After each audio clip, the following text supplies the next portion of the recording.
Piece has been around longer than most people have been alive, and because of that, there's more characters in One Piece than people I've met in my life. Thankfully, the characters in One Piece are much better than people in real life, so then the question becomes, who's my favorite character in One Piece? There's been a lot of great candidates throughout the years. Marset's certainly an option, if I was a complete idiot. Instead, when it comes to my favorite One Piece character, that answer has always been Sanji.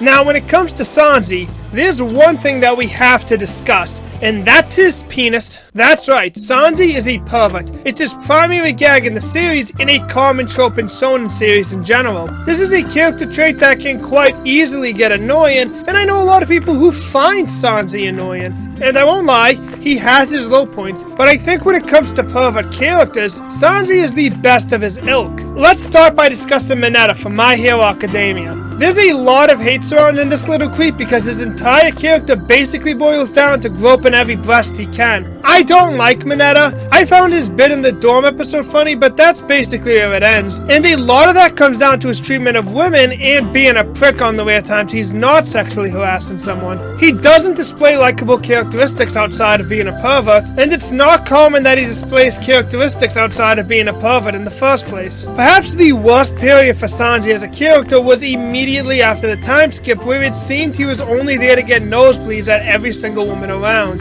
The character has to be more than a pervert to work. If they're just a pervert, the best you can hope for is the character to just feel like a walking one-note gag, but it's far more likely you just created a character people despise. But then again, both Roshi and Jiraiya have more to their characters, and I don't particularly like them either. And considering Super has decided to upgrade Roshi to full-blown sexual assault with him molesting women now, I kinda hate the guy. In fairness, he was handled much better in the original Dragon Ball, since he had some great character moments with Nam, and Toriyama usually punished his antics. I'm digressing though. The main point here is that just having more beyond being a pervert doesn't equate to a lovable character. At least not for me. It'll stop me from hating them or just writing them off as a one-note gag, but it won't be enough to make me love them. So what makes Sanji's perversion something I usually find myself enjoying rather than disliking? Well, that answer is really simple. Sanji is a simp. To clarify, the main thing distinguishing Sanji from his peers is that Sanji actually cares about the women he openly lusts after. Let's go back to Roshi, who wouldn't lend a helping hand unless Bulma exposed herself, or wouldn't train Goku unless he kidnapped a hot babe to live with him. Whereas Sanji sours women with compliments, provides them extra nourishment, and will actively defend them even if they're his enemy. His inability to fight women is so strong that it even lingered in his zombie and Thriller Bark for a good portion of that arc. His over-the-top fawning and preferential treatment of the women in One Piece is a surprisingly unique take on the pervert trope in anime, but it's exactly what makes this running gag work for me. And he does have his moments. Invisible peeping isn't something I care for, but it's not like I'm here to defend his morality or make this some pervert litmus test. I'm just saying that Sanji's simping makes his perversion a lot more palatable for me, since it feels a lot less gross, the women usually only benefit, and it makes Sanji feel pathetically goofy. But let's zoom out from his blood-flown boner and instead focus on his full design. It'd be impossible to single out a single character in One Piece for having the best character design, but I can proudly claim that Sanji would be in contention for me. His design is really sleek. His default attire being a slick suit is just an easy way to gain clue points. His more lanky proportions also help enhance his leg-based combat style. I love any hairstyle that tends to cover facial features, particularly the one eye. Not only does it look good and add a sense of mystery to the character, but it's great for adding a layer of sadness to any emotional scene. Combined with his cigarette, of course. I can't properly detail why, but it's an aesthetic that just carries more sadness to me, more so than the more overblown gusting of tears that most other One Piece characters perform. His smoking habit is another design aspect that is incredibly effective, whether it's the aforementioned sadness or the coolness factor. Bingo. Yet the element I most want to focus on is those stupid eyebrows. This seemingly small element is exactly what solidifies Sanji as one of the top designs in One Piece. A lot of Sanji's design philosophy seems to be cool and sleek. The hair, the suits, the cigarettes, all bona fide cool man style tips. But Sanji's not just cool. In this little little swirl eyebrow adds some needed flavor to his design. I also like how with Sanji's face half covered, the eyebrow stands out more with how his hair frames his face. Especially when he flips the hair and we see a reverse swirl eyebrow post time skip. But seriously, Sanji with regular eyebrows doesn't look awful, but it certainly lacks the One Piece touch. That extra pinch of flair that makes the character stand out more. I don't have a good segue, so let's talk about Sanji's backstory. No, not his second backstory in Whole Cake Island, that one kind of sucks. And no, not the anime version of his original backstory, since the censorship removed what made that story so powerful. But Sanji's first backstory in the manga is one of Oda's best. Though it wouldn't personally rank in my top 5, I think there is something special about it. It's simple and short, yet manages to pack a wallop and does so without anyone dying. And think about the rest of the Straw Hat Pirates. Every single one of their backstories features the death of somebody important to them. The sole exception here being Sanji, and Luffy in the anime I guess, since they changed the Shanks thing to a backstory. Either way, when Luffy eventually got his proper backstory, we found out that he wasn't an exception until we found out that he was an exception. Regardless, Sanji's original backstory stands out as one of the strongest despite not featuring death, and he does a lot to explain both Sanji's loyalty to Zeff and Sanji's dedication as a cook. The fact that Zeff gave Sanji all the food and had to resort to eating his own foot both displays how caring of a man Zeff was, as well as drive home just how important eating is. The anime making Zeff lose it while saving a drowning Sanji only doubles down on explaining why Sanji is so dedicated to Zeff. But the moment where Sanji realized what Zeff had to do to survive without food is what cements how much value food has to Sanji. It wasn't just simply him experiencing starvation, it was the sacrifice Zeff had to make. And Sanji's dedication to his craft and how important feeding everyone is to him is one of the main reasons I love his character. Doesn't matter if they're a potential enemy or not, if they're starving, Sanji will feed them. Similar to Chopper's own ethics as a doctor, though Sanji doesn't get to display it as often. Still, I love the moments which that element of his character does come up. Like how recently in Wano, Oda saved Sanji's reaction at the horrific smile food side effects until mentioning the starvation of the townsfolk is what made them eat it. And just to address it real quick, the Whole Cake Island backstory kinda sucks because it doesn't reveal anything about Sanji's character, it's just plot. Not a very interesting one either, though again I do appreciate Sanji's cooking passing on display. The biggest problem I have with it is that it could have been enlightening on Sanji's character, since I don't think it's a coincidence that the only source of kindness in Sanji's childhood came from the women in his life. However, Sanji already stated his creed to not kick a woman came from Zeff, and the Whole Cake Island arc has another sword flashback which also explicitly confirms that it was Zeff's influence. Considering Kid Sanji outright tells Zeff to kick a woman, I can't even buy that it's something he subconsciously agreed with, that Zeff just brought out of him. So making the distinction between the female side and male side of his family is rendered pointless when it could have been insightful. I suppose you could argue that this was an intentional choice by Oda as a way to showcase that Zeff is Sanji's real father, because the principles that are instilled in Sanji all come from Zeff, but that doesn't really excuse it for me, as anyone who saw the Baratie arc already knows Zeff is Sanji's parental figure, and you could work his family dynamic into him not hitting women to give that side of him extra depth. It wouldn't have detracted from Zeff's influence.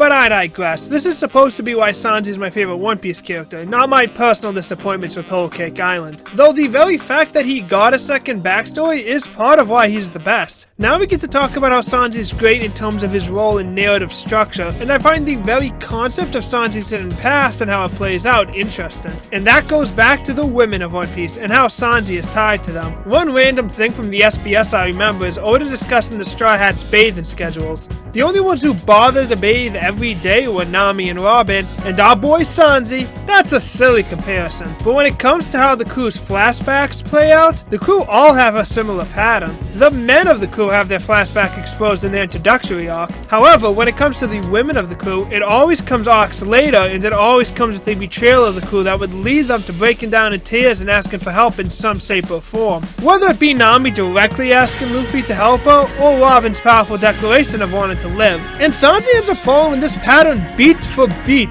I love this structure much more than the more typical approach, as it often leads to the strongest emotional moments in the entire series, and this holds true for Sanji. There are a lot of powerful scenes in Whole Cake Island dealing with Sanji's situation, whether it be his suffering on his own or any of his scenes with Luffy after leaving. These are some of Oda's hardest hidden scenes. Like, I don't think they're stronger than Nami or Robin's, but they're still up there with the most emotionally impactful scenes for me, particularly Luffy's speech after his showdown with Sanji, where he talks about how Sanji is the one who gets hurt every time he kicks him, how he'll be waiting and starving until Sanji returns, and how he can't become king of the pirates without Sanji. This structure is golden, and it helps that Sanji's second backstory was seeded from ages ago. Ever since Sanji casually mentioned he was born in the North Blue in Jaya, there's always been curiosity to what exactly happened that caused him to move blues. It didn't feel like a throwaway line, and it clearly wasn't. The way his wanted poster was handled throughout the series did a good job of creating hilarious moments, as well as generate interest when he finally got a proper picture with the notable change of needing to be brought in alive.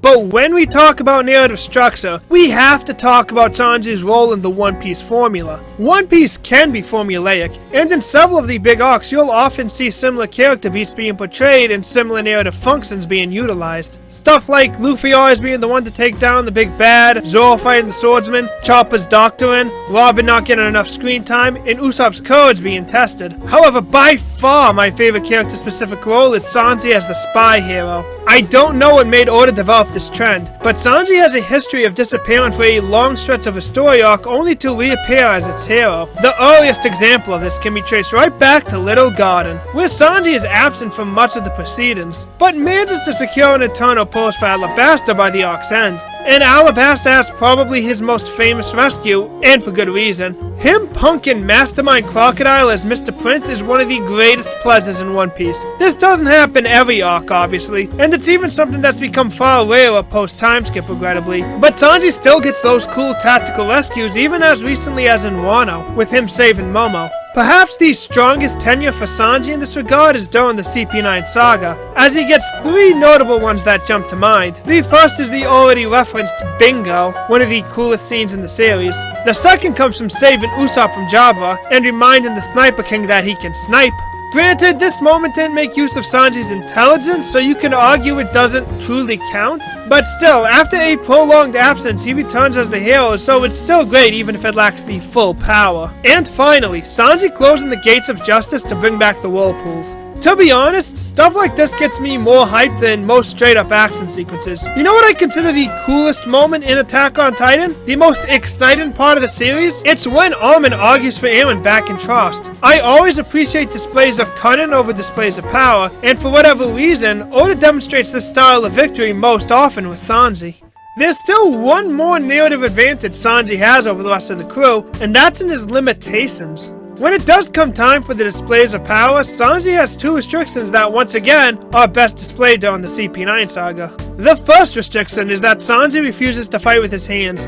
Normally this isn't a disadvantage, it's just really awesome character writing. It's rooted in his passions as a Seth, gives him a unique, memorable fighting style, and kicks are just cooler than punches. But CP9 was all about testing the Straw Hat Pirates, and Sanji gets tested on both his restrictions, needing to use knives to defeat Wanzi, thanks to a technical loophole, but there's no loophole with Khalifa. It's clear that Sanji would have beaten her if he was able to convince himself to hit her, but that's just not something he can bring himself to do. You might criticize him here for being sexist and idiotic, and you'd be right, but here's the thing, it makes for compelling drama. Defining a character with rigid moral principles, then forcing them into a situation that challenges their compunctions is great writing. You always learn more about the character, whether they break or don't, and thanks to this encounter we've learned the root of Sanji's refusal has nothing to do with his horny lust, and has everything to do with his indoctrination from Zeph. And almost nobody else on the crew have anything like this. Like, Zoro can't deal with Tashigi. I suppose you could count Usopp's cowardice, but the only other examples I think qualify are the temporary departure arcs from the ladies, and of course Sanji.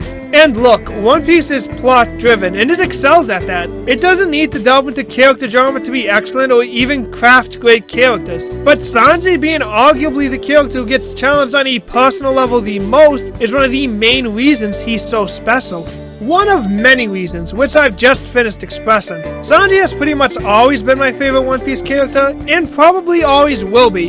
It's been over 1,000 chapters and that hasn't changed, so yeah, Oda's peaked. But who's your favorite character? Did you watch this video for affirmation, or do you have a different opinion for me? Let me know in the comments below. All answers are acceptable, except for Zoro.